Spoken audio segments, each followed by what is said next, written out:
Welcome to Victim Justice Unveiled, a space where truth is honored, resilience is amplified, and justice is reimagined.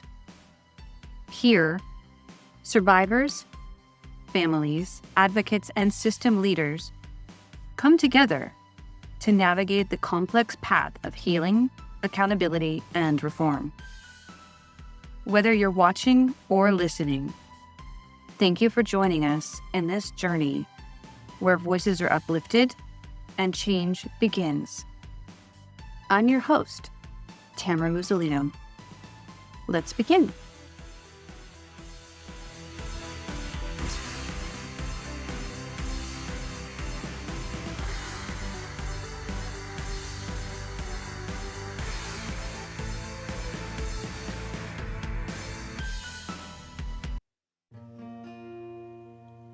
Before we begin, a note. This first episode is deeply personal.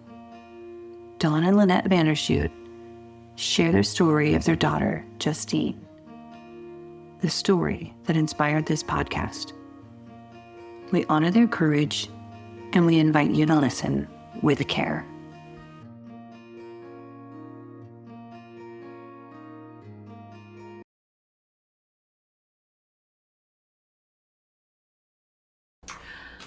Welcome to Victim Justice Unveiled. Today, my guest is Dawn Vanderschoot. Hi, Dawn. Thanks for being here. Dawn, we met back 2016, 17, somewhere in the first parole hearing that you were going to be attending. Right. You and Lynnette are the catalyst behind Victim Justice Unveiled. Having walked alongside you all of the retroactive changes in the law, the way that you have held yourselves together, you're able to take something so horrific and be able to walk. Thanks. I think we're all put on this earth to be happy. And sometimes life doesn't deal you a good card, but you want to do everything you can to be happy. There's no better way to move forward.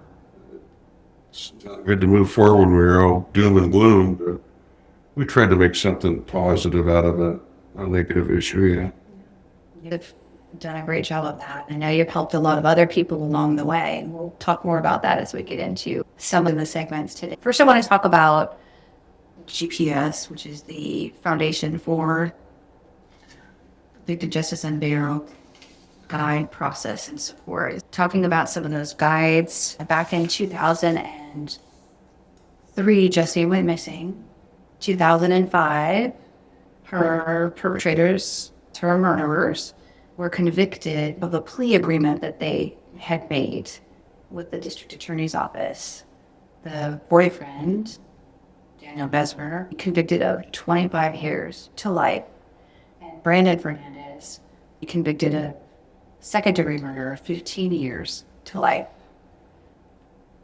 Since that time, how has your definition of justice over the past 22 years evolved? Well, it seems to me that our legislation in the state of California is more concerned about criminals than they are victims.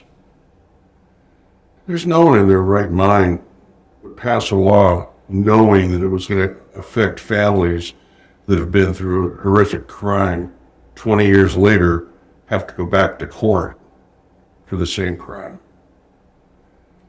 I understand what they're doing. There's accessories to crime, and a lot of them plead guilty to get a less sentence.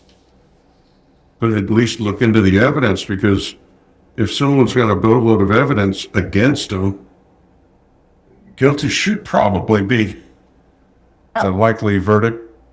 But in this particular case, they had a law that states if you had pled guilty as an accessory to a crime, you're entitled to a trial. Well, what it did is it allowed Brandon Fernandez, who was a second-degree murderer and very much well involved, it was shown that at the time he pled guilty, it was shown that at the second trial that he got 20 years later, and it was shown at the third trial when You had a resentencing. Yeah, he had a resentencing, but then the resentencing, he appealed. He appealed that and it allowed them to do it again. And both times it just becomes more and more evident that, hey, A, he was there, B, he participated, C, he tried to cover it up. And the biggest thing of all, he didn't say, hey, something's wrong here. I don't think we should be doing this. So anyway, you want to stop it. Yeah, the thing he should have said was, hey, this isn't right. Let's just stop this. And the whole thing would have stopped. If one of the two of them did that, it would have stopped. And if not that, at least report it to law enforcement immediately after the fact, instead of watching you guys. Yeah, but I'm a golden rule guy. Let me put myself in his place. And that's an option that you and I might take. But as a criminal that's about to commit that crime and decides not to, I don't think they're going to report it. They just stop doing it. Having to retrial the thing and having to hear from these witnesses that were called to the stand 20 years later in tears saying, I really can't remember. I really don't know. You know, his ex-girlfriend came up and laid it on the line of here's what we were discussing at the time. Here's what was going on at the time. And his boss came in and said, yeah, he was gone during that period of time. You know, all of these things, yet they pull a family out of their house who's finally getting over it. After 20 years, I will have to say, you start to see the good things you had with Justine. Yeah. And the bad things they disappear. But when they do this, it's like pulling a Band-Aid off the wound, dumping a bunch of salt in it, and starting all over again.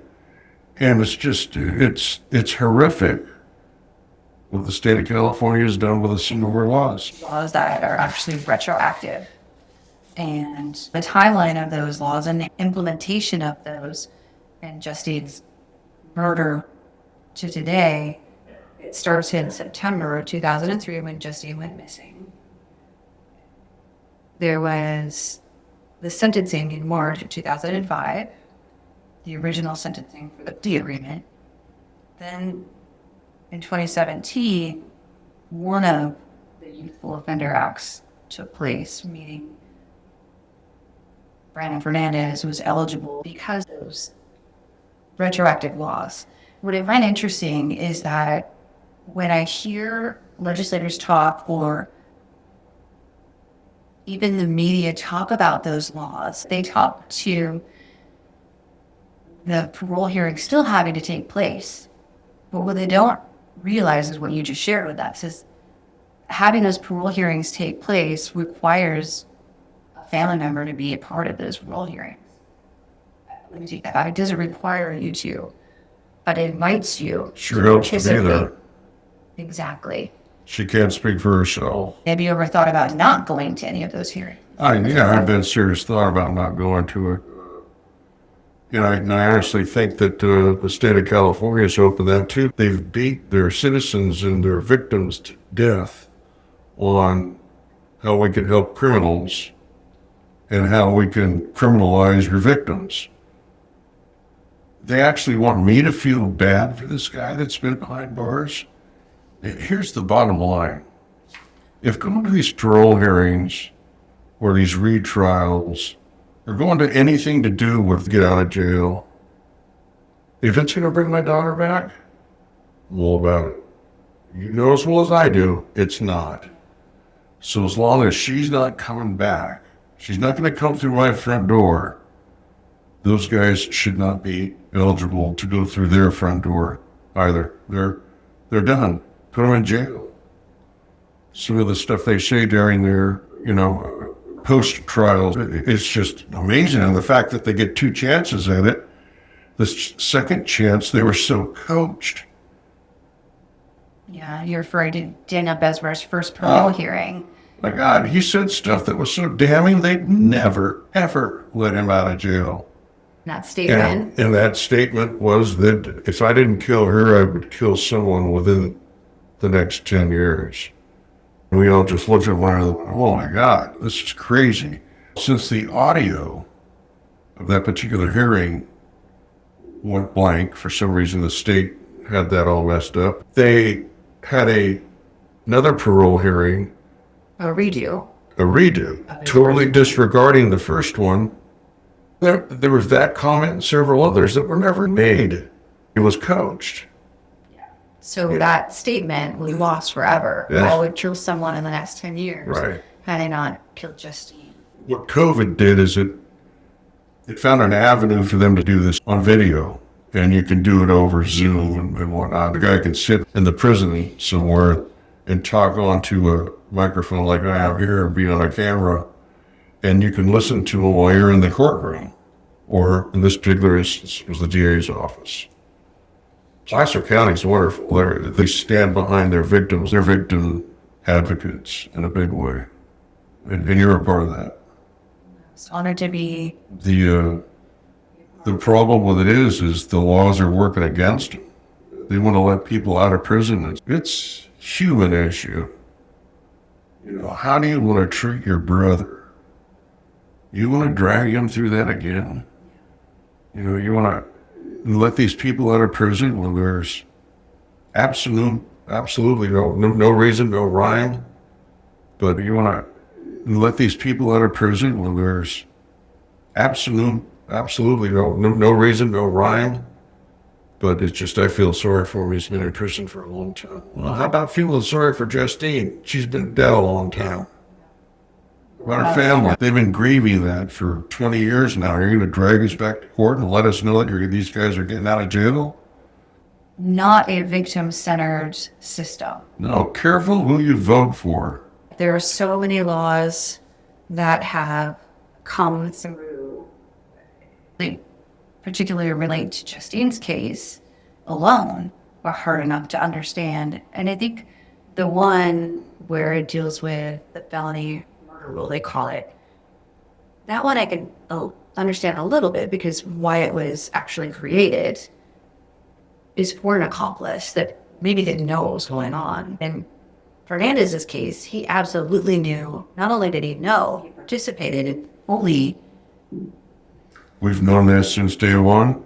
We know more after the second trial, and it is assured after the third.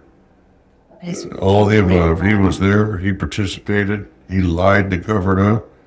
He took his car down and changed the tires the next day. And then he said he had nothing to do with it. Well, we got a receipt here at the tire store that says you do. Normal people wouldn't go out and change their tires after. The next day, The next day. It's just like, yeah. No, let's see. This youthful mind law. Youthful offender. Youthful offender. So, if I understand the law correctly, until the age of 25, your mind, so you have to be the age of 26 or older before your mind is fully developed. And then it goes into effect again, I think, after 50. You start to decline. Their parole. Small window when you're actually going to be smart enough to be a citizen in our society. And before that, you just haven't developed yet. So we go to a parole hearing and you get a 5-year stay. And it's cut in half because of the Youthful Offender Act. And that's because at the age of 19 or 18, maybe it was for him, his mind wasn't fully developed. And he didn't know that it wasn't right to kill that girl. If there's any 6 or 8-year-old that doesn't know it's not right to kill somebody, I think that's something you pick up on right away just by being alive. It's that golden rule thing that I think we all have. Some of them need to practice it a bit more. There's so many other areas in our society where you can be even younger and make your own decisions in life, even under 18, and you can still make your own decisions without your family knowing.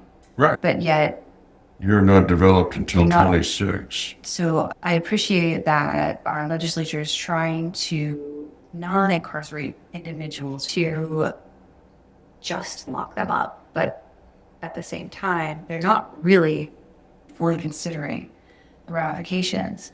Has anyone reached out to you since you've gone through these hearings? I know that the resentencing hearings were some of the first in history in California for Brandon Fernandez. Did any legislature member reach out to you and ask you what that looked like? Not a one. Matter of fact, we reached out to them and went directly to the office, authored that bill. They told us flat out that he did not qualify for that addendum. And we're like, well, why did he end up there, and why did you drag us through all that stuff then? And they really didn't have an answer at that point. So there were some journalists that were doing a story on they would call the same office and they wouldn't get a reply. Very interesting. Glad you brought that up about journalists and their story. So for the audience, be sure to look at 48 Hours. 48 Hours, I think, was about the best one with Natalie Morales. And then there's another one called Buried in the Backyard. If you type in YouTube and you go Justine Vanderschoot, you're going to find 5 or 6 stories. They're all about the same. Some of them have a few comments that may be misleading at a point, but I don't think they did it deliberately. There's a lot of stuff they really don't know about. There's a lot of stuff I didn't know about until the trial had to come out. Placer County did an awesome job of hiding direct evidence, protecting the victims. She was buried alive. I don't think that's something we really need to know about, but found out later. Some of the hearings that we went to, and I specifically remember at the last resentencing hearing with Fernandez, I recall sitting in the front row of the courtroom while he walked in front of your family and pointed his finger toward you and mentioned repeatedly, I think it was his way of trying to shift the blame from Brandon Fernandez to Daniel Besmer, that Daniel Besmer had dinner at your house, and as he mentioned your house, he would point at your family. Their family's house, yeah, they point at us. Well, they just got a job to do. I didn't like it, of course. I mean, you just got to accept the fact that he's going to condemn anything that's shown against his client. I mean, now you can see that already. Whether he truly believes it or not, you'll never know that. And how can he, with all the evidence? I mean, give me a break. It's unbelievable. I can't hate the guy. That's his job. You know, but how can all of a sudden 20 years later say, you know, I wasn't there, I didn't have a part to play in this thing, when actually, you know, you did. You tapped our phone lines so that you could hear conversations with my daughter and people calling in so that hopefully you could trap him. Well, the boyfriend, he couldn't do that. Brandon was real smart with the computers. In fact, the first legal crime that he committed that I know of was he went into the school system's computers and changed grades.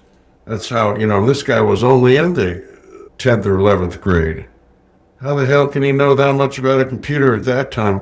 And so, you know, he's also the same guy that recorded that conversation that he took off my phone when Justine was speaking to another gentleman that she ran into on spring break. So he took that conversation and recorded it over the top of a song called I Win by Disturbed. And he recorded her conversation on it so they could play it for her. Well, they took her down this dark and dingy road. Yeah. And, you know, it's just amazing. We found the recording device in the waste paper basket at his job. Not at Danny's job, Brandon's job. Another thing, that he wasn't there, he didn't participate, really? Along with a receipt where he changed the tires, along with a shovel and a pick that we found in his dad's backyard that matched the dirt where they dug the grave. And there's just so much information that shows that he was as much part of that as Danny. Danny may have committed the act, but probably wouldn't if Brandon had enough guts to say, hey, this isn't right, let's stop. And the recording of a device and the technical Capabilities. capability in 2003 to be able to do that. I can see this day and age it'd be a little bit easier. Right. But in 2003, cell phones weren't even used very much at that point. No. They were a common day. He did a pretty good job of it, but they left the CD at the scene of the crime. I guess the police found it. And held it for evidence.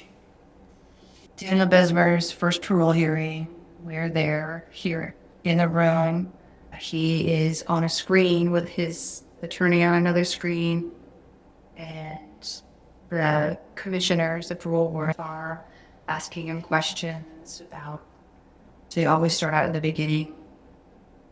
Tell us what you've done. How have you been in prison? Have you taken any classes? Have you done anything good? What does that look like? And they talk about his upbringing. And he talked about that growing up, kind of walking on the streets with his mom, dumpster diving, doing all kinds of things that he shared a lot of that information with the parole board. And they talked about a lot of other things, but he made one significant statement. Do you want to talk to that? If I hadn't killed Justine, I would have killed someone within the next 10 years. It's kind of chilling. And then, of course, they were all there. They all heard it. We all watched it. But the fact that the audio didn't record it, they dismissed everything out of that completely. He had to redo it again. So that because the audio wasn't there. Well, this started during COVID. What would they have done if it was done in a real room and it was live? Since the audio didn't get it, they redo it, or they don't have a stenographer at these things. How important is it really for, a criminal to come up for parole in front of the parole board, make a statement, and then just have it erased? It seems to me like they're gung-ho to help criminals. In another area that leaves you victimized again. Sure. I got to go to another parole hearing. There was 18 months from when they found out what happened to my daughter until the trial. Every Monday, we'd have to go in for a sentencing update, evidence update, who said this, who said that, and my wife, Sunday nights, would turn into a wreck, literally shaking and worried about the following day. I was so eager to get out of that system, out of the courtroom, I almost would have said, hey, just let them go, we're done. It's ruining my family here, You were the glue that held the family together. Yeah. Rock. No, I did a fairly good job of that, I think. But, having to drag it through it again and again and again, and a retrial for Brandon, you get 2 parole hearings within a couple of weeks for Danny, and then you find out they put a stay on it because they're not eligible, they're not rehabilitated. And for crying out loud, give me a break. Rehabilitate someone who kills somebody in the fashion in which they did, actually buried her alive. Where's parole come in on that? Justine doesn't get parole. And she was 17 at the time. Yeah, Justine's parents don't have parole. They gotta live with it for the rest of their life. So should they. When they make a sentence, hold to it. Don't give us a bunch of BS. They were good in prison, so we're gonna let them out early. What do you think they're gonna do? They're gonna do everything humanly possible to get out. Say what they have to, do what they have to. And the parole board does ask questions to get into their intellect, what they think like. Why'd you act like that? Why do you do this? And they start to listen to their answers pretty closely. And I think they make some good decisions based on what I've heard back from the parole board. It's amazing when you have legislation that's so forgiving to criminals. Justine disappeared. You knew or strongly suspected the involvement of Daniel Desir and Brandon Hernandez. Yeah. How did you manage to step back and let law enforcement take the lead? As an advocate, that's something that I would get phone calls often from victims, say, the frustration with waiting because they believe they have the answers and they want those answers shown so desperately. The patience in waiting and letting law enforcement document everything and create that chain of evidence that's so critical in a criminal case. How are you able to manage that, and what would you tell others? It's made easy to handle if the law enforcement agency that's working with you creates a buy-in. And Placer County did a good job of that. I was able to buy into the fact that they're going to do everything they can to find out what happened to my daughter.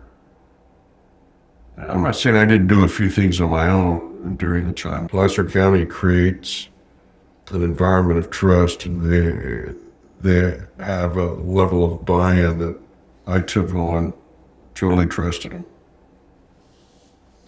That's something not all communities have, so you're truly fortunate to be here in this community. Yeah, it is. If you live in this county, they fight for crime, not criminals.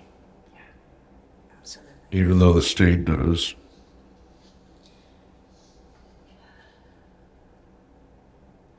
Have you ever felt the system prioritizes the right of the offender over the family's rights?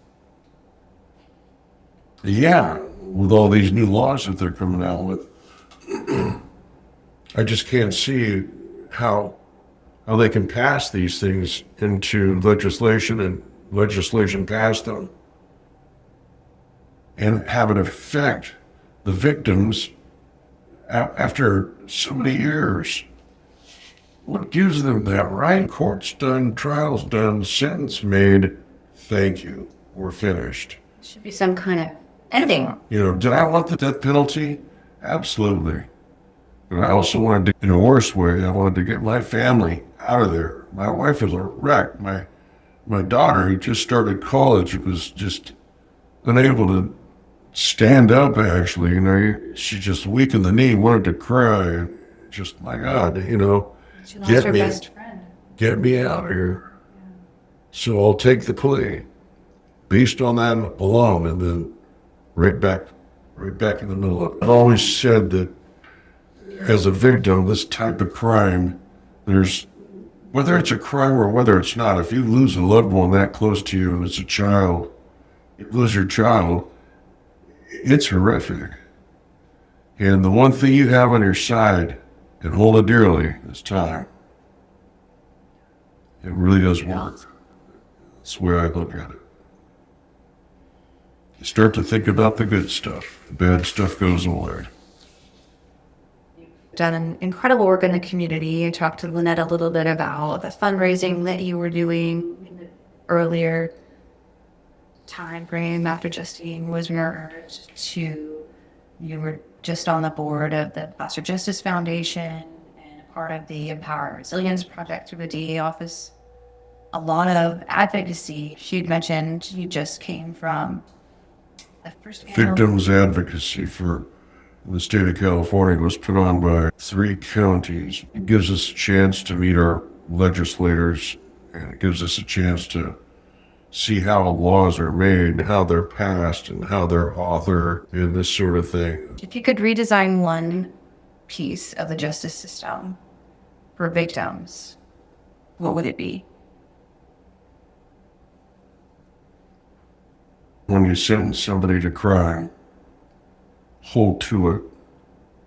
They don't get out because they're good. This isn't K through 12. This is the real deal. This is prison. You're put in prison for a reason. If you're given a sentence, hold to it. Don't drag the victims back in, because if we don't go to these things and fight for my daughter, she can't. She's dead. And if these guys are out walking around the streets after they pull a stunt like that, I don't get it. Where is that okay? What do you hope listeners take away from your story? How can they become a part of the change? Careful who you vote for. I'm going to put a list of legislative changes that have affected Justine's case on the podcast notes section. Great. So that our audience can go back and look at who is authoring these bills to change legislation retroactively to benefit the person that committed the crime, rather than standing up and supporting the victims. It's one thing to be an accessory to a crime and have no idea that it was going on. And the evidence shows that. And it's another thing to be second-degree murder with evidence that's overwhelming and became more overwhelming every trial.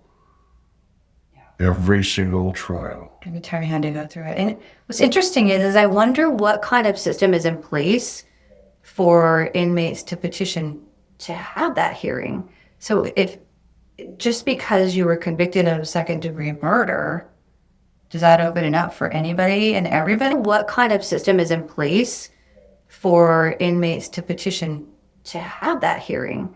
If you were convicted of second-degree murder, does that open it up for anybody and everybody to come forward? Or is there some criteria? There is some criteria. kind of a screening process? Evidently, there's criteria, because when we called legislation where it was authored, they said he was not eligible for that.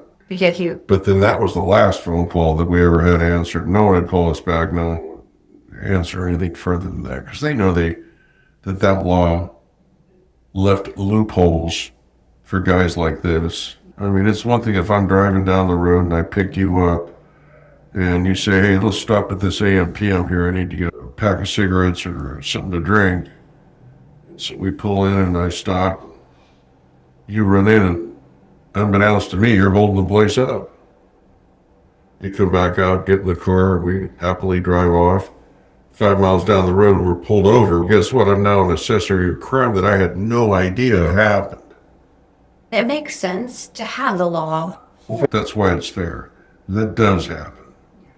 But, at least examine the case and the people that are asking for the retrial, because in some instances, like ours, it's just, wow. How many times has it got to show more and more and more? Every time they had a trial, it showed more and more of his participation.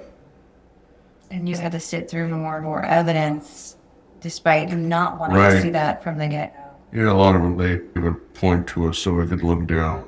We didn't have to look at the screen and see what's going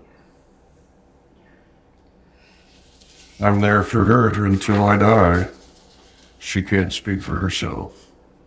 That's a testament to your family. And for those that can't show up, letting them know that it is okay. You have to care for yourself too. Mm-hmm. And if it's too much to live in that criminal justice system over and over and over, you just throw up your hands. Yeah, you want to just give permission. But know that hopefully there's a prosecuting office, district attorney's office is there fighting for you.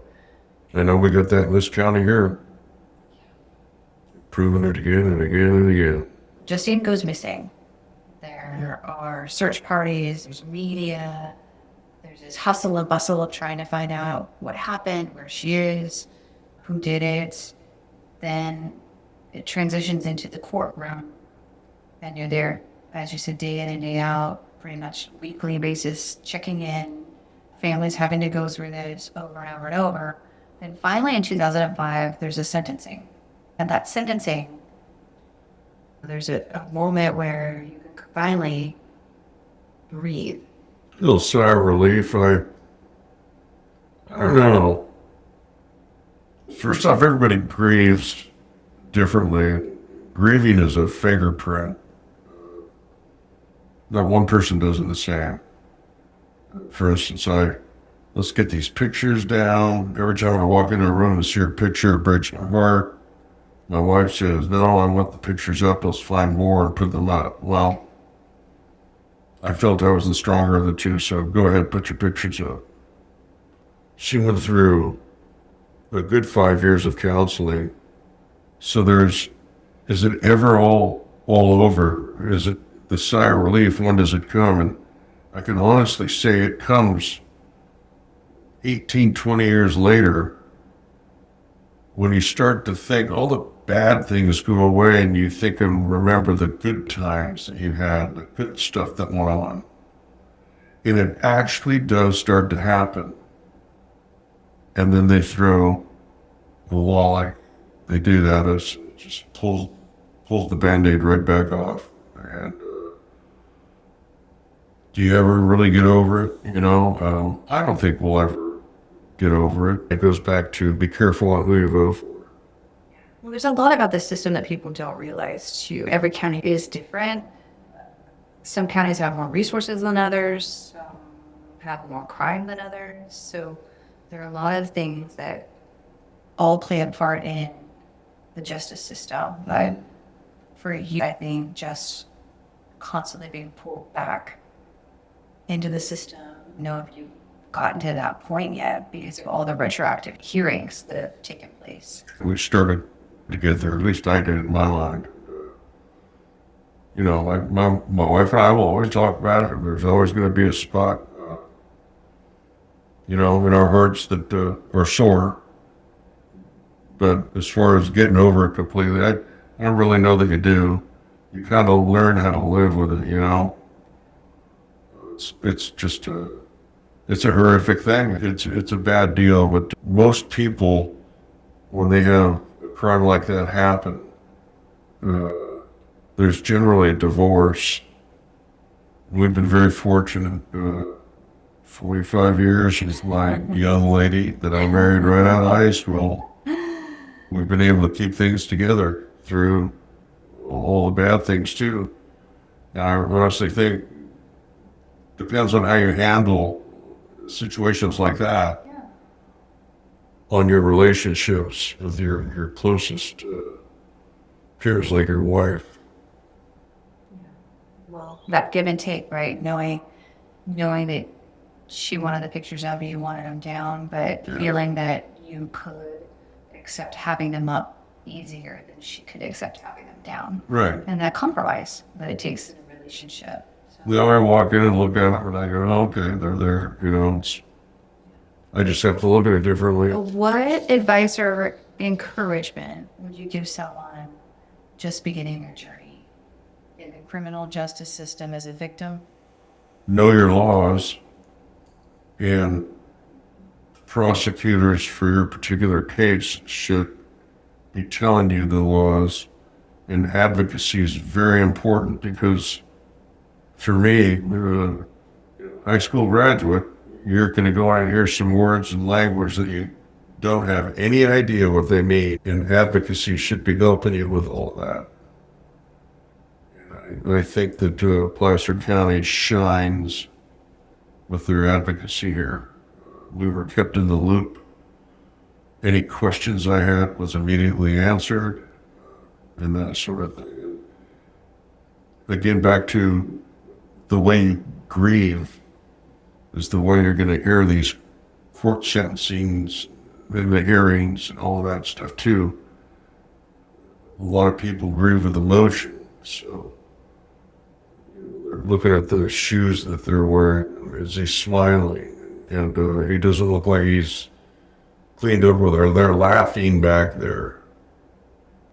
And then there's the other side of the coin where I'm interested in what the judge says, what the attorneys are saying, and what's going to happen when your trial comes up. And I think that's the important thing. Just let all the small stuff, let the emotion go, because if you have emotion and you're going into this thing, it's going to be tugging on your bad. And I can't say that it was easy, but I tried to keep emotion out of the thing. It's like reading an email. Can't see. You can't see whether the guy. Yeah. Which is hard to do when it's your life and your loved one on it. Right. On stage. So anyway, that's. Okay. Well, thank you so much for that. Thank you, Tamara, for your time, and thanks for allowing me to share my story. Till next time. Thank you for joining us on Victim Justice Unveiled, where truth is honored, voices are uplifted, and justice is reimagined. Justice isn't a verdict. It's a lived experience. If this episode moved you, share it. If it informed you, act on it. And if it reflected your truth, know that you're not alone. Together, we unveil a path toward change.